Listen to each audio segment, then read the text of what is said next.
dejar claro las garantías constitucionales en materia del derecho laboral.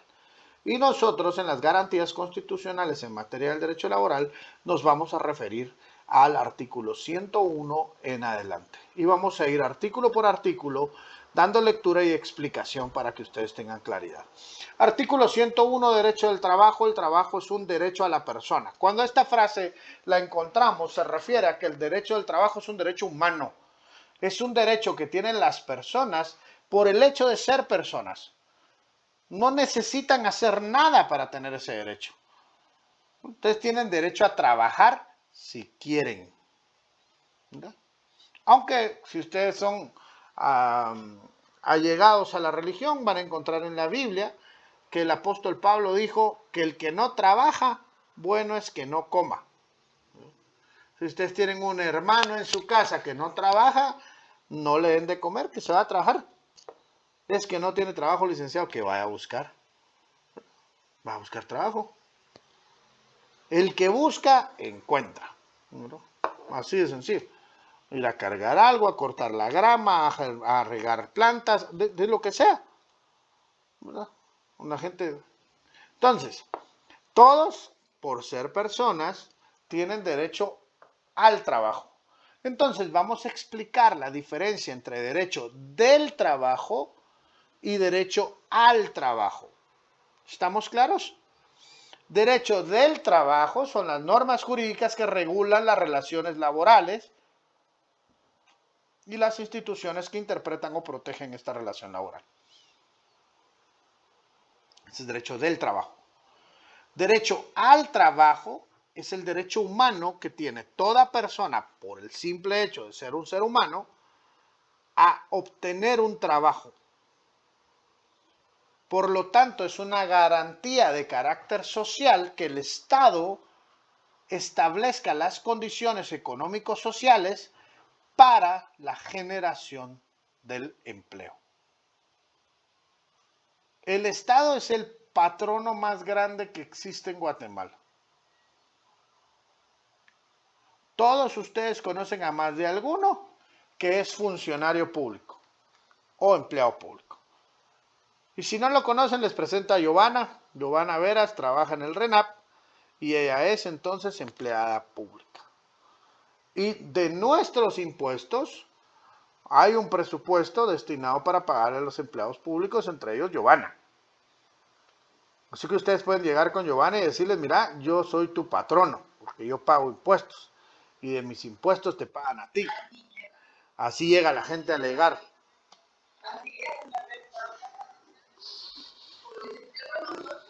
Sí. Y es cierto, o sea, de alguna medida es cierto, ¿verdad? Pero no es específicamente de los impuestos de esa persona. Y si se da cuenta que la mayoría de los que protestan son los que menos impuestos pagan. O sea, no son los que pagan impuestos. ¿Verdad? Mucha gente evade los impuestos, pero ese es otro tema. Entonces, ya tenemos claro, derecho del trabajo y derecho al trabajo. El derecho al trabajo es un derecho humano. El trabajo es un derecho humano. El derecho que tenemos a acceder a un trabajo. Y está regulado en el artículo 101 de la Constitución de la República de Guatemala. Entonces, si es un derecho de las personas, es una obligación del Estado, una obligación social. El Estado no está obligado a darle trabajo a las personas. El Estado está obligado a dar la certeza jurídica y la seguridad para que exista la inversión de carácter privado que genere el empleo. Sin embargo, el Estado mismo también es un empleador. Entonces, el artículo 101 dice que el trabajo es un derecho humano y que es una obligación social. Entonces, aquí volvemos a encontrar otra vez los principios y dice que el régimen laboral, es decir, toda la estructura jurídica que existe para proteger el trabajo, se basa en principios de justicia social. Y estos principios de justicia social lo que buscan es equiparar la desigualdad de la clase obrero, de la clase obrera o de la clase donde nos encontramos todos los trabajadores y la clase dominante o la clase social que es dueña de los medios de producción, ¿verdad? Y cuando me referimos a dominante no me refiero a esa lucha de clases donde unas personas pelean en contra de otras, sino que esa concepción ya ha sido superada y nosotros entendemos que nos necesitamos unos a otros. Los dueños de los medios de producción tienen necesidad de aquellos que tienen fuerza laboral para poder hacer producir esas materias o esas circunstancias y introducirlas en un mercado para obtener una ganancia. Alguno de ustedes puede ser dueño de una finca, por ejemplo, pero si no tiene quien siembra en la finca, quien coseche los productos, no va a haber negocio. La finca por sí sola no produce nada, hay que trabajarla, ¿verdad? Entonces, el artículo 101 nos establece que se debe de establecer un régimen por medio de justicia social. Ahora, el 102, vamos a ir anotando. La escucho. ¿Qué pasa con las entidades semiautónomas? ¿De qué sector pertenecen? ¿Qué pasa con qué? Por favor, repítalo. Con las entidades semiautónomas. Ajá. ¿Qué tiene que ver eso? ¿A qué sector pertenecen? ¿Pero qué tiene que ver eso? No entiendo la pregunta. ¿Al sector, bueno, al derecho público o al derecho privado? Digamos, esta no es una pregunta de derecho laboral, pero con gusto se la respondo. Las entidades semiautónomas vienen en su definición porque tienen facultades para regular ciertas pautas de su administración, pero no todas, ¿verdad? Las entidades autónomas son autónomas en su carácter regulatorio interno. Por ejemplo, la Universidad de San Carlos de Guatemala. La autonomía universitaria fue otorgada por Constitución para que no haya injerencia del Estado en la Universidad de San Carlos. Y la Constitución le otorga esa característica autónoma para que la Universidad de San Carlos pueda emitir su propia normativa interna. Eso lo hace autónomo. Y las entidades semiautónomas, que básicamente les permiten regularse ciertas partes de su actividad, pero dependen del Estado para otras. Entonces, eso lo convierte en... Entonces, las entidades semiautónomas pertenecen al derecho público, porque hay una injerencia del Estado. Las entidades autónomas pertenecen al derecho público. Toda entidad administrativa que reciba fondos del Estado pertenece al derecho público.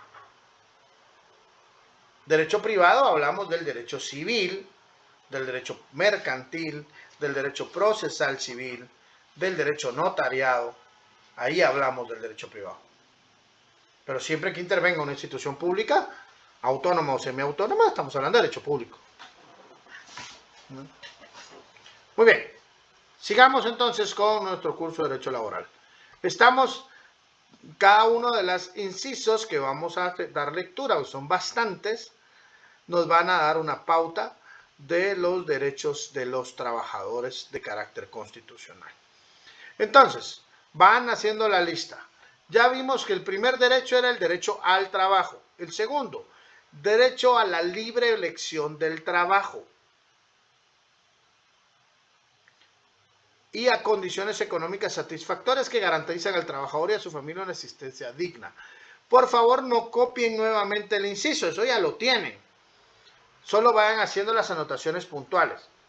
Derecho al trabajo, derecho a la elección del trabajo sería la segunda. Pero el resto ya está en el artículo. Entonces, toda persona en Guatemala tiene derecho a elegir en dónde trabajar. Nadie está obligado a trabajar para nadie. Licenciado, es que dice el Código de Trabajo que yo debo de dar un aviso antes de presentar mi renuncia. Sí, usted puede dar un aviso. Y el código le ordena que usted dé el aviso dependiendo del tiempo que lleve para dar por terminada la relación laboral. Pero usted puede renunciar hoy y es libre de no llegar mañana. Ese aviso y esos días posteriores a su renuncia son más de carácter ético y de responsabilidad que de carácter legal. Porque si usted no llega a trabajar, el patrono no puede ir a traerlo a su casa, pues. Tampoco constituye un abandono de labores porque usted ya presentó la renuncia. Y la ley no establece una sanción para el trabajador que renuncia sin el preaviso. Es que él realmente no cumplió, no dio el preaviso, entonces abandonó las labores. No, él puede renunciar. Porque usted puede tener una emergencia, por ejemplo. Usted puede tener una emergencia clara. Mire, me tengo que ir mañana. Mi mamá se está muriendo y vive en otro país. Ya compré mi boleto y vengo a presentar mi renuncia. Sí, pero es que usted tenía que quedarse 2 semanas. No, yo no soy su esclavo. Yo tengo derecho a elegir dónde trabajar. Y después vamos a ir a detalles más puntuales del aviso y eso, pero eso es otro tema. Lo que quiero decir aquí es que usted tiene derecho a elegir dónde trabajar. Tiene derecho a trabajar y tiene derecho a elegir dónde trabajar. Siguiente. La siguiente dice, todo trabajo será equitativamente remunerado, salvo lo que al respecto determine la ley. Aquí hay un principio establecido o inmerso en esto y está regulado en el artículo 4 de la Constitución Política de la República, que es el principio de igualdad. En Guatemala todos somos iguales en dignidad y derechos. Así que si yo hago el trabajo que hace Juan y lo hago igual que como lo hace Juan, yo tengo derecho a que me paguen lo mismo, como mínimo. Sin embargo, sí pueden existir otras consideraciones y no es una obligación del patrono pagarle lo mismo. Le voy a explicar por qué. Puede ser que Juan desarrolle ese trabajo, pero a lo largo de los años ha ido recibiendo aumentos que la empresa ha ido dando conforme el tiempo. Y resulta que Juan gana más. En el mismo puesto, pero gana más. ¿Por qué? Porque tiene más experiencia. Pero es que el nuevo lo sabe hacer mejor. Es que esa no es la pregunta. El patrono tiene todo el derecho a pagar lo que el patrono quiera. Y si el patrono le quiere pagar a Juan más que a Pedro, paga más que a Pedro. Si quiere, es su dinero. La ley no le puede decir a él no. Pero este principio lo que establece en el artículo, vamos puntual, vamos a ver, vamos a abrirlo acá, es que el trabajo será equitativamente remunerado. Lo importante aquí es que sea remunerado. Equitativo significa que le da a cada quien lo que merece, ¿verdad? La equidad debería de ser que le dan lo mismo a todos, ¿verdad? Pero lo justo es darle a cada quien lo que merece. Pero aún así, por encima de eso está el hecho de que el patrono es el dueño de su dinero y si el patrono le quiere pagar más a alguien, se lo paga. Y si a usted no le parece, pues usted simplemente ya no va a laborar ahí. ¿Usted puede exigir que le paguen lo mismo? Sí, sí se puede. En base a esta norma constitucional. Entonces lo que yo estoy explicando es que el principio es que debe de existir equidad en los trabajos. Ese es el principio. Sin embargo, la realidad es que si el patrón no quiere pagarle más a alguien, va. Porque es su dinero. Entonces, sigamos. Siguiente derecho. Igualdad de salario para igual trabajo prestado en igualdad de condiciones, eficiencia y antigüedad. Y ahí es donde está la excepción, si se dan cuenta. Igualdad de pago para igual trabajo, siempre y cuando este trabajo se haga en las condiciones de eficiencia y antigüedad. Por lo tanto, un trabajador con mayor antigüedad puede ganar más que el otro, porque tiene más antigüedad.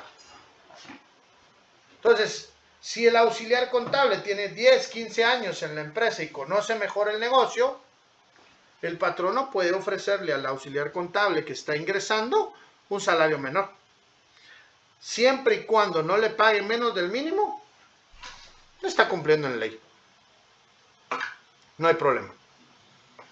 Es decir, que yo no, es que mire, yo quiero que me pague igual que él, pero no, él tiene 20 años trabajando conmigo.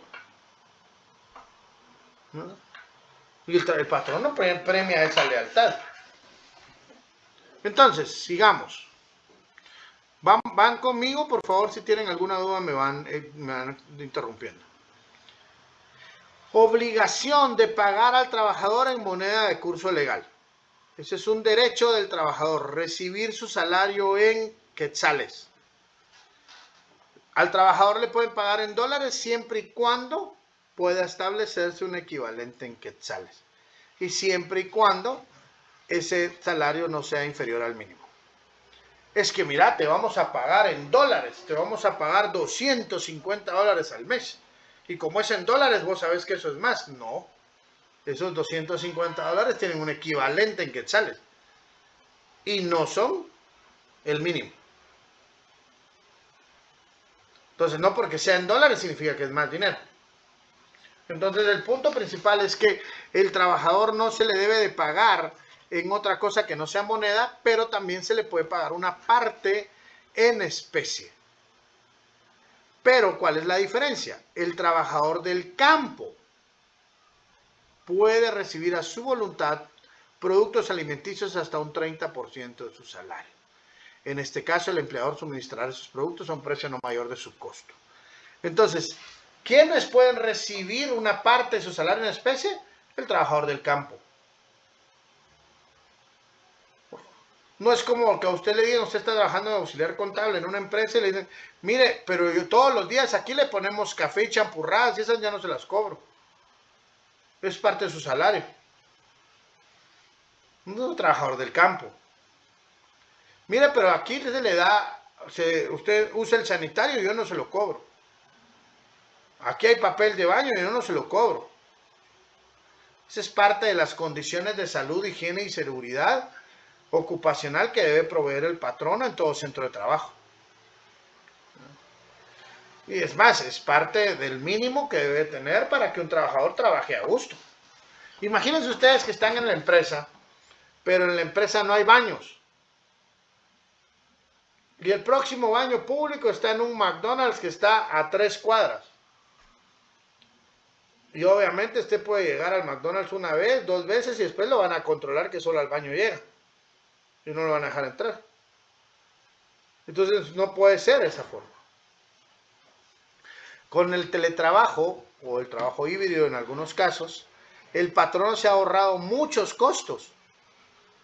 Y el trabajador también.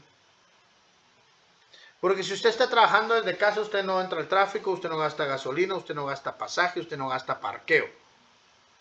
No gasta en ropa, porque no tiene que estar comprando ropa especial para ir a trabajar.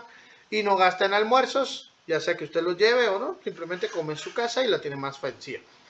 Pero el patrono también se ahorra energía eléctrica, se ahorra insumos, se ahorra agua, se ahorra limpieza y muchas otras cosas.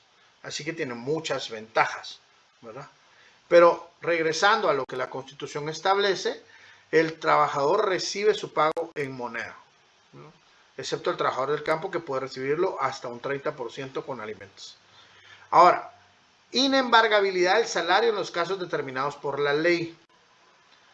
El salario no se puede embargar, pero solamente en aquellos casos que la ley determina. Los vamos a ver en puntual después.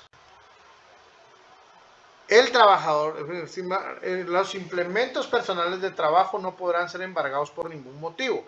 Este artículo se refiere a aquellas personas que con sus machetes, con su asadón, con sus instrumentos, les sirven para labrar y con eso trabajar. Porque si le embargan sus herramientas, la persona no va a poder seguir trabajando, no va a poder tener con qué trabajar. Entonces, no va a poder defenderse en circunstancias pues, útiles para su subsistencia. Por eso es que no se los pueden embargar, ¿verdad? Ahora, no obstante, para protección de la familia del trabajador y por orden judicial, sí podrá retenerse y entregarse parte del salario a quien corresponda. Entonces, el salario no es embargable, pero para protección de la familia del trabajador y por orden judicial, sí se puede retener. Pues ustedes como contadores en determinado momento van a encontrar una orden judicial para retener el salario de alguien. Entonces, vamos a seguir avanzando.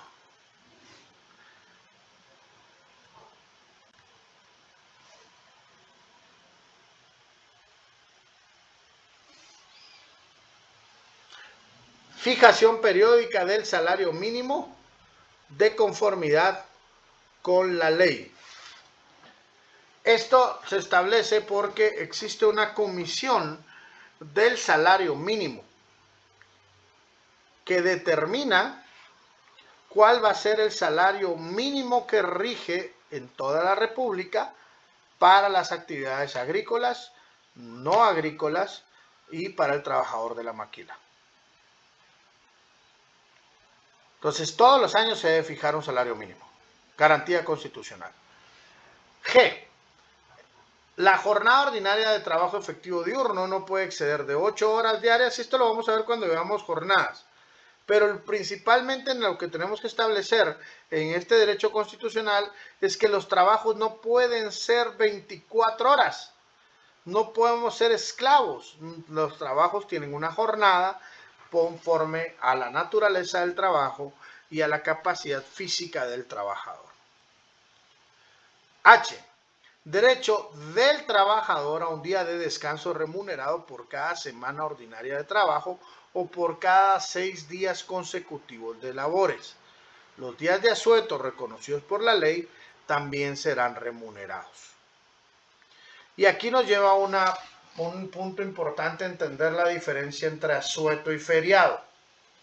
Asuetos son aquellos días que por la conmemoración de un hecho histórico, la ley por medio de un decreto establece, o el Estado, perdón, establece por medio de la ley o por medio de un decreto, establece que no se labora, se suspende la relación laboral en este sentido.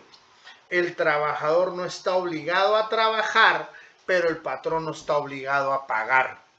Esa es una suspensión de carácter parcial, por ley. En el asueto, el trabajador no está obligado a trabajar, pero el patrón no está obligado a pagar. Y a eso se le conoce como una suspensión de carácter parcial. Y esos son los asuetos.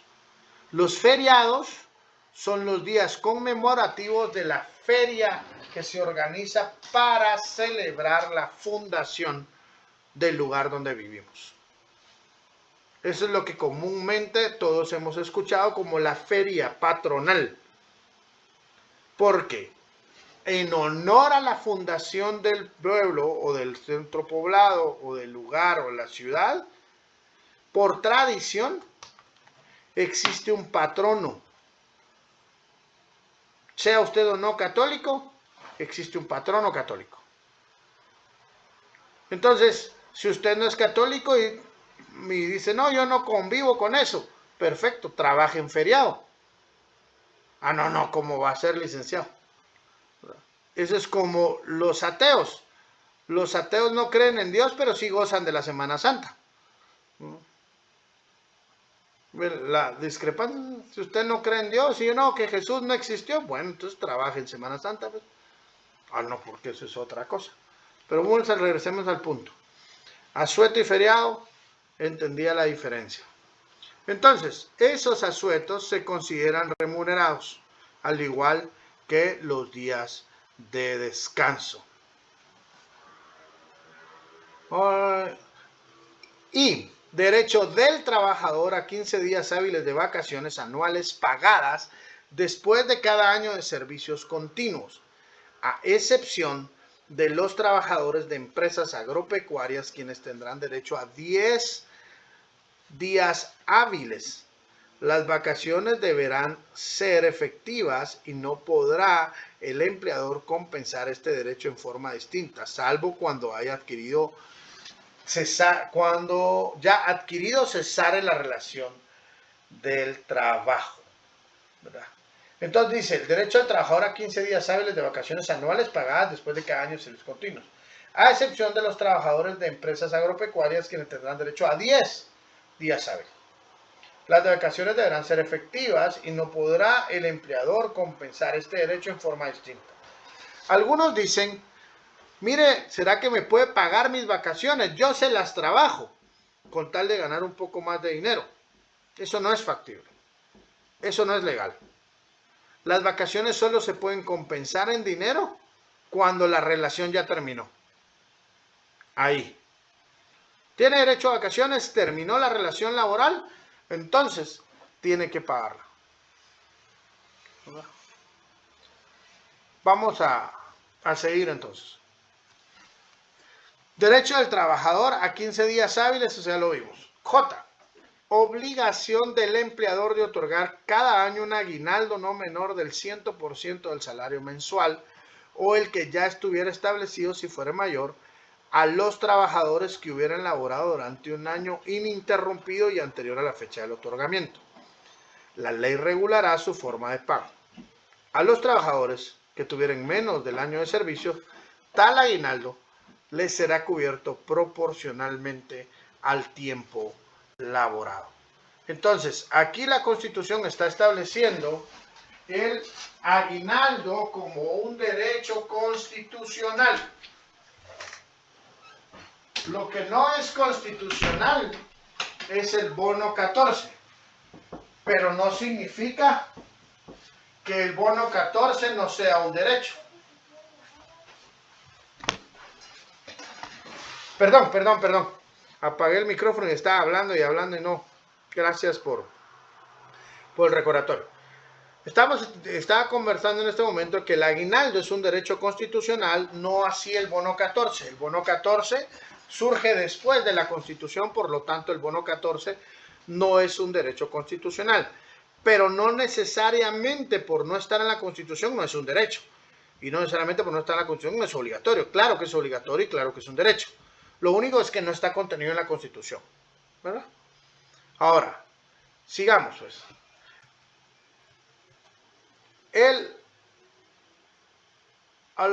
Muy bien. K. Protección a la mujer trabajadora y regulación de las condiciones en que debe prestar sus servicios. La ley lo que hace, y la Constitución en este caso, lo que está haciendo es determinar que existe un grupo vulnerable de la sociedad al que llamamos mujeres. Ahora, por favor, voy a ser muy claro con esto y muy específico con esto por respeto. No significa que la Constitución considere menores a las mujeres o que la Constitución considere menos competente a las mujeres o que las considere inferiores de alguna manera.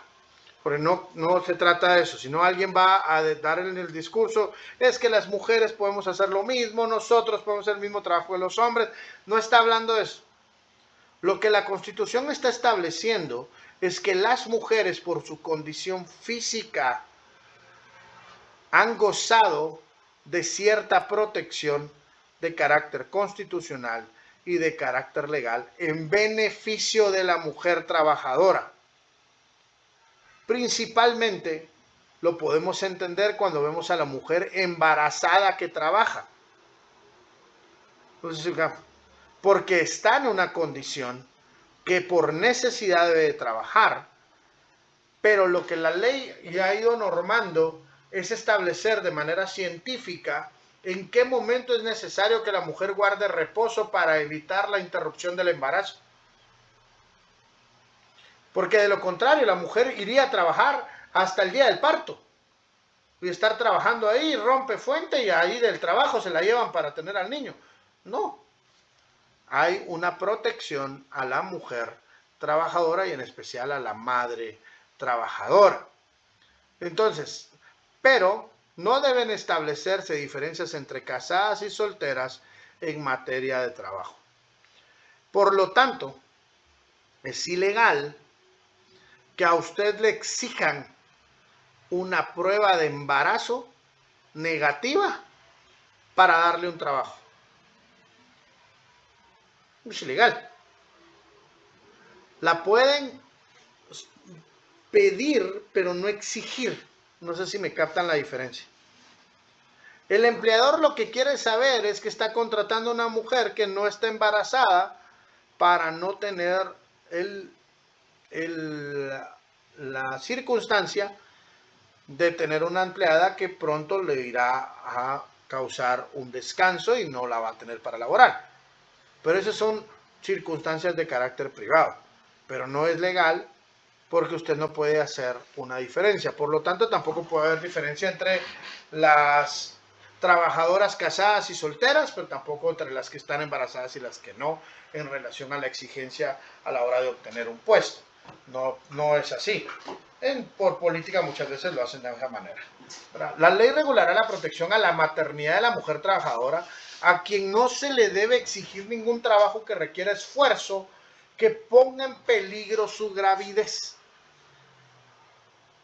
Pongan atención que gravidez es la palabra que utiliza la Constitución para hablar de la mujer que está en estado de gestación, ¿verdad? No gravedad. No está hablando de gravedad, no es de la mujer que está grave, ¿verdad?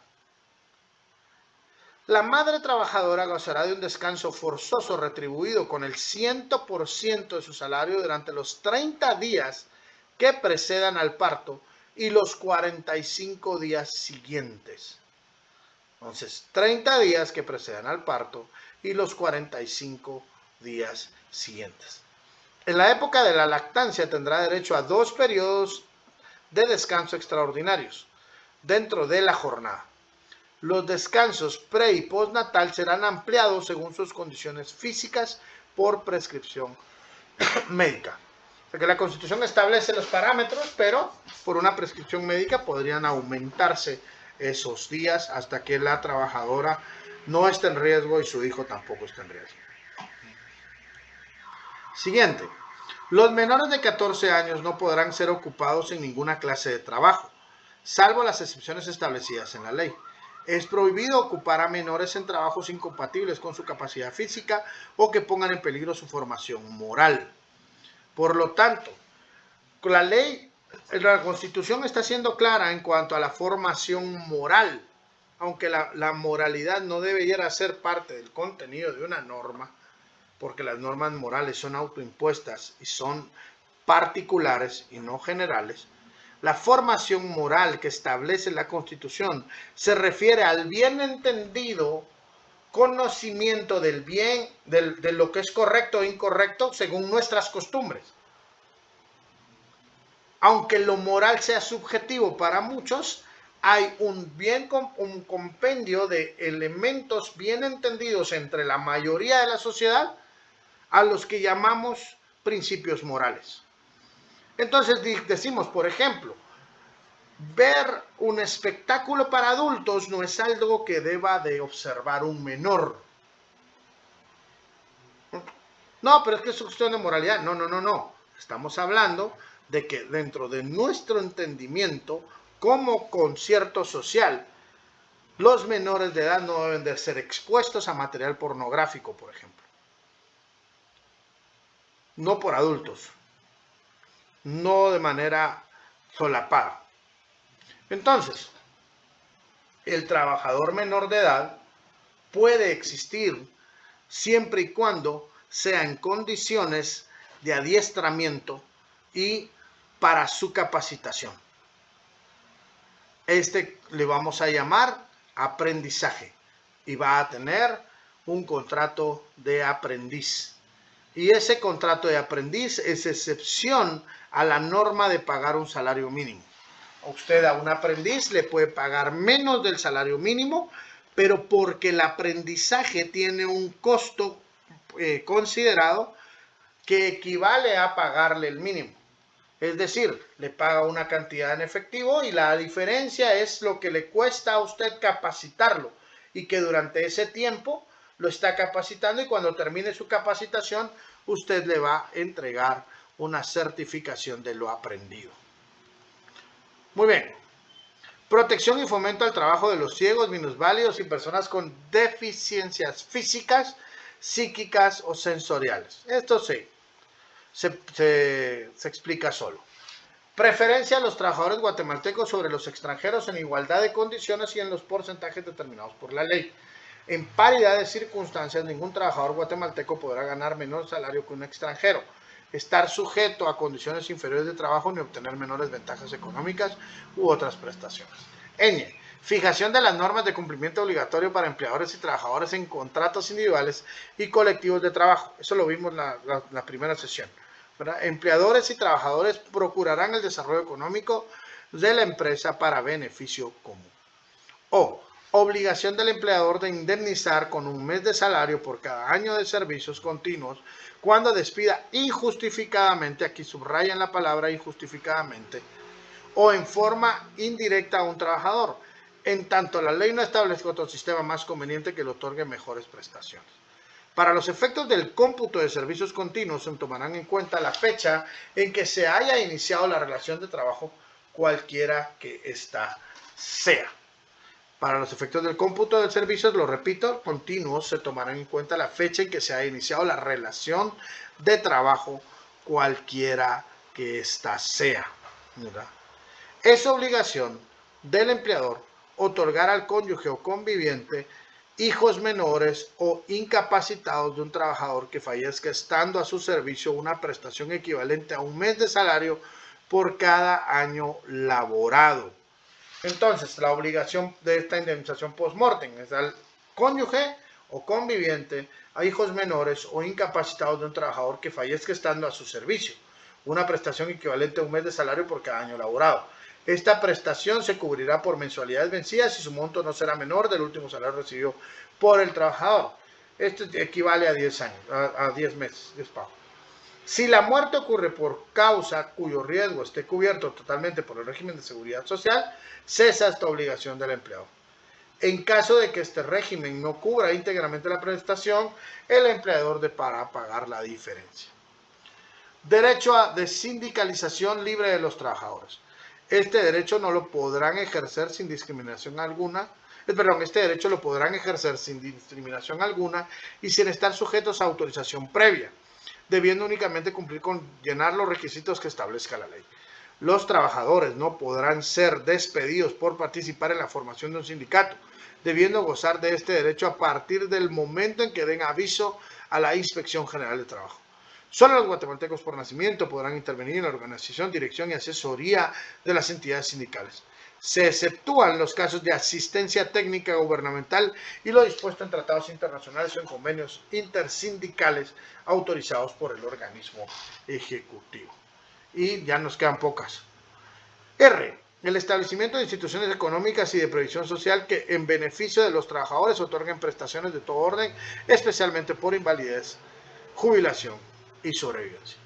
S. Si el empleador no pagare la justa causa del despido, debe pagar al trabajador a título de daños y perjuicios un mes de salario si el juicio se ventila en una instancia, 2 meses de salario en caso de apelación de la sentencia, y si el proceso durara en su trámite más de 2 meses, deberá pagar el 50% del salario del trabajador por cada mes que excediera el trámite de ese plazo, hasta un máximo caso de 6 meses. Esos son daños y perjuicios. El Estado participará en convenios y tratados internacionales o regionales que se refieran a un asunto de trabajo y que concedan a los trabajadores mejores protecciones o condiciones.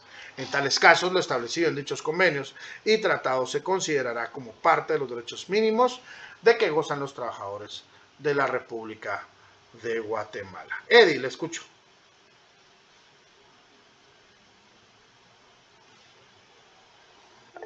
Sí, Eddie, lo escucho.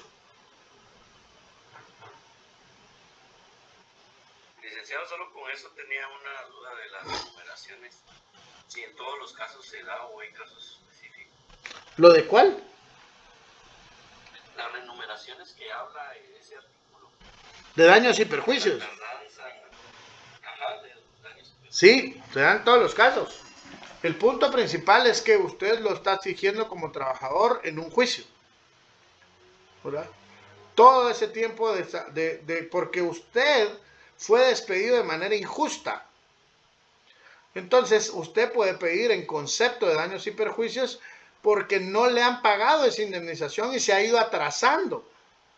Y entonces, en base a fórmulas matemáticas, por medio de la guía de este artículo y otros que aplican, se establece un monto por daños y perjuicios. Entonces, daño es el hecho de que usted recibió un menoscabo en su integridad o sus bienes. Y perjuicio es la ganancia que usted no percibió a causa de este daño. La otra persona que levantó la mano, por favor, me indica cuál era la duda. Es que alguien levantó la mano ahí y ya no quitó. Le escucho, Iris. Sí, se da una consulta, pero para poder reclamar estos daños y perjuicios existe un tiempo determinado, ¿verdad? Sí, pero eso lo vamos a ver cuando veamos el juicio ordinario laboral, ¿verdad?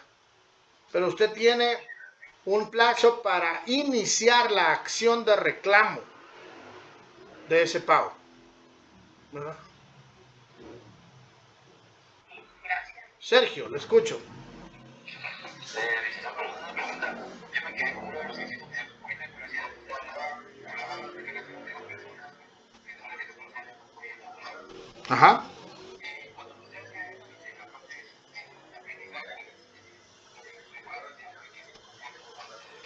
Uh-huh.